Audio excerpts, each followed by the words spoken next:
నష్టపోయాను, కానీ నేను విజయం పొందలేకపోయాను. నా కుటుంబంలో కూడా ఎన్నో సమస్యలు, నా కుటుంబంలో శాంతి లేదు, సమాధానము లేదు, నా కుటుంబంలో నెమ్మది లేదు, నాకును నెమ్మది లేదు.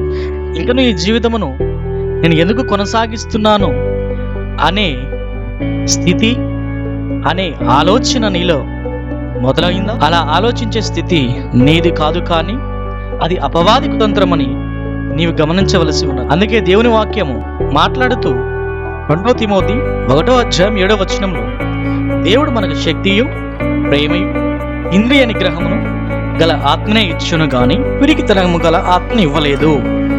దేవుడు శక్తియు, ప్రేమయు, ఇంద్రియ నిగ్రహం గల ఆత్మనే ఇచ్చాను, కానీ పిరికితనం ఆత్మను ఇవ్వలేదని వాక్యం సెలవిస్తుంది. దేవుని ఇవ్వనివి నీ జీవితంలో ఉన్నాయంటే నీ జీవితంలో దేవుని యొక్క క్రియలు జరుగుతున్నాయా లేదా అపవాది క్రియలు జరుగుతున్నాయని ఒకసారి నీవు పరిశీలన చేసుకోవాల్సిన అవసరం ఉంది. ఎందుకనగా దేవుడు ఎప్పుడు మనం పిరికివారిగా ఉండాలని కానీ బలహీనులుగా ఉండాలని కానీ ఎన్నడూ కోరుకోలేదు.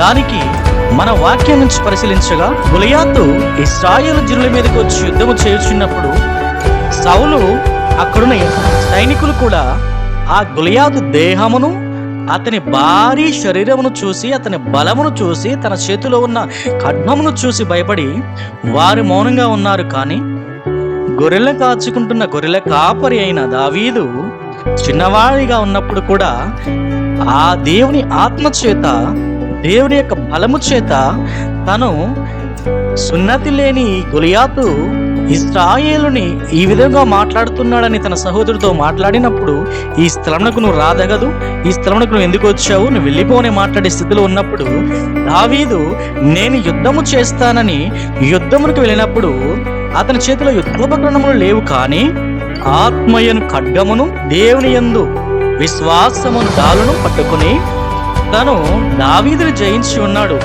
అక్కడ తన అవిధేయత కానీ, అల్ప విశ్వాసము కానీ, పిరికితనము కానీ, బలహీనత కానీ తను చూపించి ఉంటే ఆ రోజు ఇశ్రాయేలు ప్రజలు విజయమును సాధించుకొని సౌలు 1000 కొలది, దావీదు 10,000 కొలదని దావీదుని ఆ రోజు దేవుడు సింహాసనం మీద కూర్చునే స్థితిని ఇవ్వకపోయి ఉండేవాడేమో. అందుకే నీవు పిరికితనంగా ఉంటే దావీదు పొందుకున్న సింహాసనము నువ్వు పొందుకోలేవు గనక నీవు ఆ పిరికితనమును విడిచిపెట్టి నీవు దేవునిలో బలవంతుడిగా విశ్వాసంతో ముందుకు సాగిపో. ఏదైతే నిన్ను వెనక త్రోయాలని, నిన్ను పడవేయాలని చూస్తుందో దానికి పీటిగా యుద్ధము యెహోవాదే. దేవుని వాక్యం సెలవిస్తుంది, సర్వ సైన్యములకు అధిపతి యెహోవాను నేనే, యుద్ధములు మాన్పువాడిని నేనే, యుద్ధములు చేయవాడు నేనే, లేనివాడిని ఉన్నట్టుగా పిలిచేవాడును నేనే, మరణమైన వారిని మృతులుగాను సజీవులుగాను చేయగలిగిన వాడిని నేనే అని వాక్యం సెలవిస్తుండగా నువ్వు దేనికి భయపడుతున్నావు? నువ్వు దేనికి భీతి చెందుతున్నావు? ఈ దినమునే నీవు దేవునిలో నూతనమైన బలమును పొందుకొని నీవు విశ్వాసములోను ఆత్మీయ విషయంలోను బలవంతుడిగా అయి దేవుని యొక్క బలమును పొందుకొని నీ కుటుంబ విషయంలోను, నీ వ్యాపార విషయంలోను, ఉద్యోగ విషయంలోను, ప్రతి విషయంలోనూ నీవు యేసు నామములో విజయమును పొందుకొనుదువుగాక. ఆమేన్.